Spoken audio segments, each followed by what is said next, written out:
Hello guys, welcome to our channel. This is Teja. ప్రస్తుతం మనతో పాటు సీనియర్ జర్నలిస్ట్ బాలాజీ గారు. నమస్తే సార్. నమస్తే.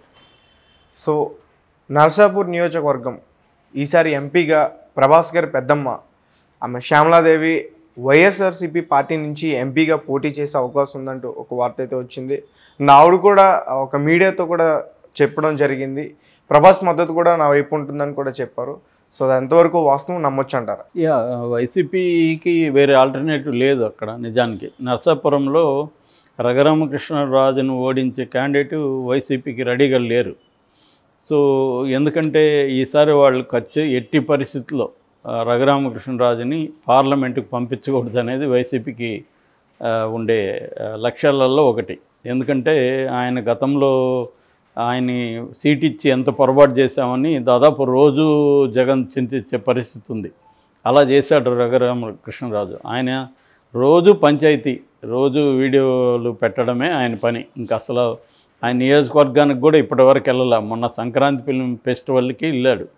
సో ఆయన ఏకైక కార్యక్రమం జగన్ని తిట్టడం తప్ప వేరే కార్యక్రమమే లేదు ఆయనకి. ఆ జగన్ని ఎన్ని రకాలుగా తిట్టచ్చు అనేది ఒక రకంగా ఎక్స్పెరిమెంట్స్ చేశాడని చెప్పొచ్చు ఆయన ఈ 4.5-5 ఏళ్లలో.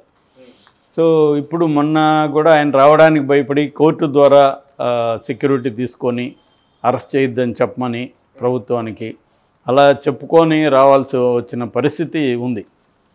సో ఆ రకంగా ఆయన ఒక మీడియా ఇమేజ్ తప్ప ఆయనకి ప్రజల్లో ఎంత ఉందనేది కరెక్ట్గా చెప్పలేం. కానీ ఎందుకన్నా మంచిదని చాలా జాగ్రత్తలు తీసుకోవాలని జగన్ అనుకుంటున్నాడు. ఎందుకంటే ఇండిపెండెంట్గా ఆయన పోటీ చేస్తే ఖచ్చితంగా ఓడిపోతాడు.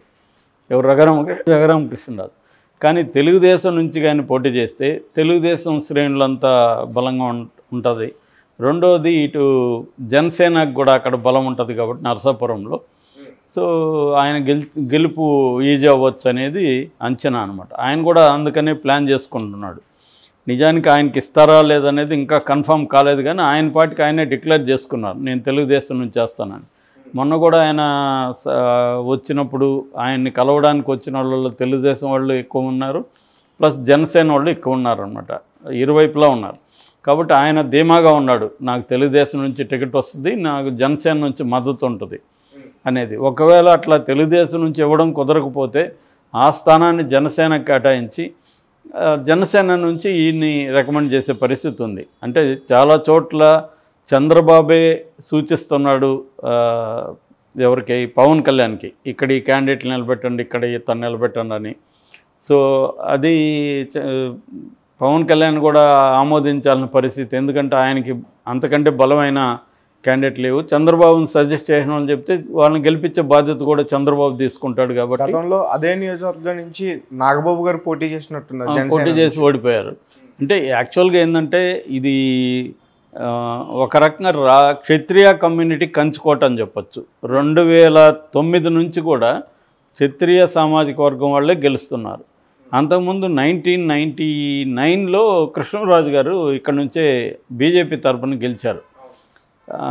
అయితే 2004లో హరిరామ జోగయ్య ఉన్నాడు కదా, చేగొండి హరిరామ జోగయ్య కాంగ్రెస్ నుంచి గెలిచాడు. అంతకుముందు 96లో కొత్తపల్లి సుబ్బరాయుడు ఆయన ఎంపీగా తెలుగుదేశం నుంచి గెలిచాడు. ఆ తర్వాత తెలుగుదేశం నుంచి ఇప్పటి వరకు అక్కడ ఎవరు గెలవలేదు 96 నుంచి. సో అందుకని కూడా తెలుగుదేశం ఈసారి ఎట్టి పరిస్థితుల్లో నర్సాపురం నియోజకవర్గాన్ని తమ హస్తగతం చేసుకోవాలని తెలుగుదేశం గట్టిగా ఉంది. తెలుగుదేశానికి కూడా అక్కడ రఘురామకృష్ణరాజు కాకుండా ఇంకెవరు స్ట్రాంగ్గా క్యాండిడేట్ లేరు. అందుకని రఘురామకృష్ణరాజు కూడా ధీమాగా ఉన్నాడు, నాకు పెద్ద పేరుంది జనంలో, అది ఇదని అనుకుంటున్నాడు. అందుకని వైసీపీ కూడా ఏంటంటే ఈసారి ఎట్టి పరిస్థితుల్లో కూడా రఘురామకృష్ణరాజుని పార్లమెంట్కి పంపించకూడదు, పంపితే మళ్ళీ అతను తలనొప్పై కూర్చుంటాడు. అందుకని ఇప్పుడన్నా ఆయన మీద వెయిట్ వేయండి, ఆయన మా పార్టీలో ఉన్నాడు, మా పార్టీకి రెబల్గా ఉన్నాడు అని కనీసం స్పీకర్కి వీళ్ళు కంప్లైంట్ చేశారు.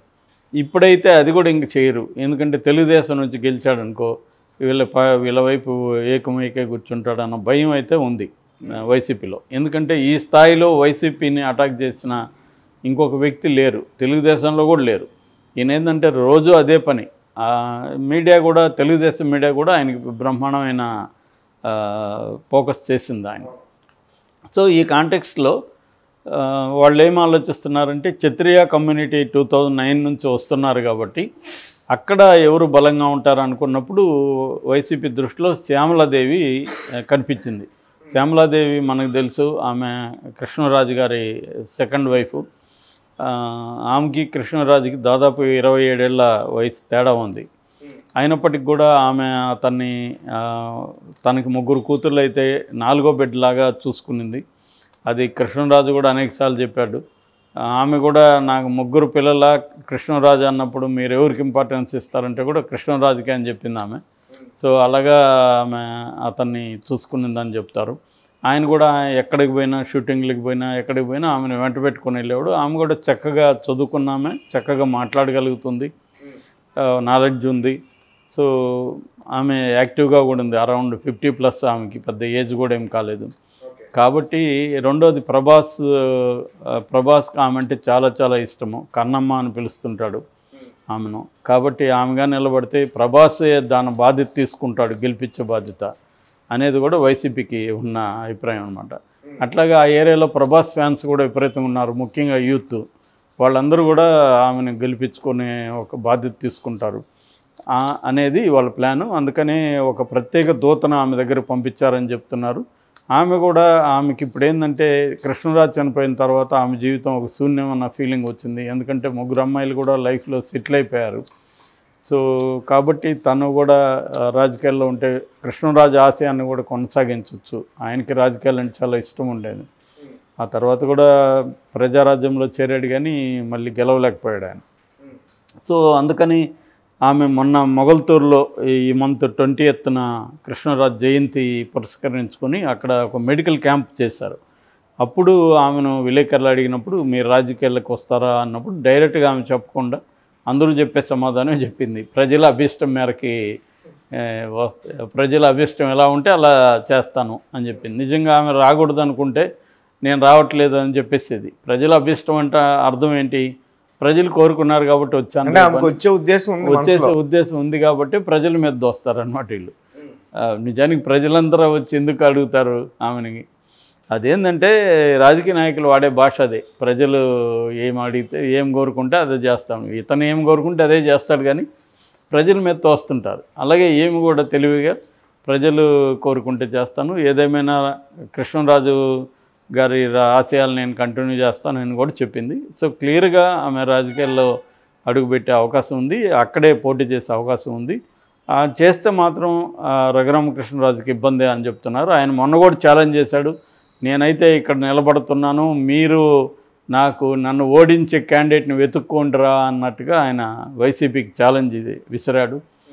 రెండోది, ఇంతకుముందు కూడా ఆయన చెప్పాడు, ఒకవేళ ఆమెను దించినా కూడా ఆమెను నేను ఓడిస్తానని కూడా చెప్పాడు.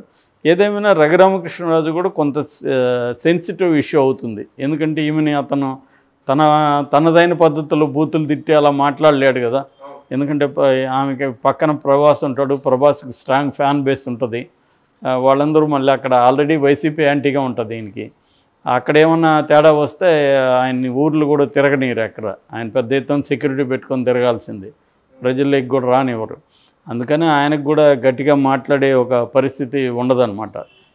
సో ఇదంతా దృష్టిలో పెట్టుకున్నప్పుడు జగన్ వేసిన ప్లాన్ అయితే చాలా ఖతర్నాక్ ప్లాన్ అని చెప్తున్నారు ఆయన్ని ఓడించడానికి. ఈమె కంటే సరైన క్యాండిడేట్ అక్కడ లేదు. ఖచ్చితంగా ఈమెకు ఒక సింపతి ఉంటుంది, కృష్ణరాజు చనిపోయిన ఆ సింపతి ఉంటుంది. ఇటు ప్రభాస్ ఇది ఉంటుంది, ప్రభాస్కి కూడా ఒక ఛాలెంజ్ అవుతుంది. ప్రభాస్ కూడా ఆ మధ్య అన్ని రకాలుగా కలిసి కమ్యూనిటీ ఉంది, క్షత్రియ కమ్యూనిటీ ఉంది. క్షత్రియ కమ్యూనిటీ అంతా కూడా రఘురామకృష్ణరాజును ఓన్ చేసుకునే పరిస్థితి కూడా లేదు. ఎందుకంటే అతను గెలిపించిన అతను జగన్తో పోరాటం అనేది కాదు కదా. అతని పని ఏంది? ఎంపీగా తన నియోజకవర్గాన్ని అభివృద్ధి చేస్తూ నువ్వు జగన్ని కావాల్సింటే విమర్శించు, ఎవరు తప్పనరు. కానీ అది పక్కన పెట్టేసి నియోజకవర్గంలోకి వచ్చి నా ప్రజల కోసం పనిచేస్తుంటే అరెస్ట్ చేసినా కూడా ఆయనకు అప్పుడు మంచి పేరు వచ్చేది. ఏమవుతుంది, అరెస్ట్ చేస్తే 2 రోజులు జైల్లో పెడతారు, ప్రజల కోసం నేను పనిచేస్తుంటే అరెస్ట్ చేశారు అన్న ఒక నెరేటివ్ ఆయన తీసుకు వెళ్ళొచ్చు. అదిగా భయపడి అక్కడ కూర్చొని ఇప్పుడు ఎలా రాగలిగాడు? ఆయనకు అవసరం కాబట్టి ఇప్పుడు వచ్చాడు. అన్న విమర్శ అక్కడ ప్రధానంగా యూత్లో బలంగా ఉంది. సో ఇదంతా శ్యామలాదేవి గారికి ఉపయోగపడే అవకాశం ఉంది. నాకు తెలిసి ఖచ్చితంగా ఇది కన్ఫామ్ అని మనం అనుకోవచ్చు.